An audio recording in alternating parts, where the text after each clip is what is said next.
I'm Winston Timp. I'm an associate professor of biomedical engineering at Johns Hopkins University.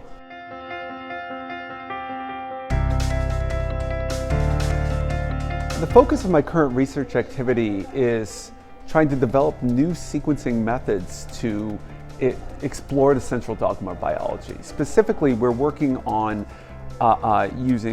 leveraging single molecule technologies like PacBio and Oxford Nanopore to try and explore the genome, the epigenome, the transcriptome, and even post-transcriptional regulation, the epitranscriptome, using a variety of biophysical and sequencing tools. New single molecule sequencing techniques have been a huge advantage for my work because they've enabled us to look both at the heterogeneity of individual molecules and between different cells across complex populations, but also to coordinate along individual molecules to look at phasing, to look at allele-specific changes, to look at changes that are occurring from exon to exon and different isoform variations. So it's been transformative for not just my work, but I'm going to argue for the field. In fact, long-read sequencing was the method of the year last year, so it's critically important for where science is going.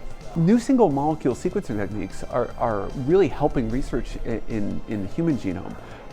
Just 1 year ago, we published work as part of the telomere to telomere consortium, where we actually finished the human genome for the first time, closing all the gaps that were still remaining.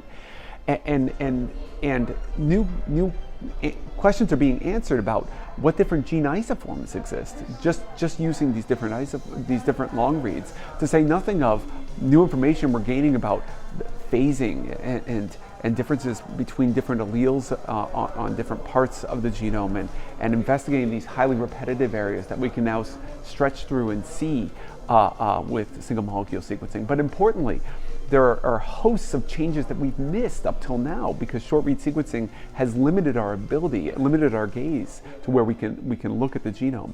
And with single molecule technology, we're going to be able to look everywhere.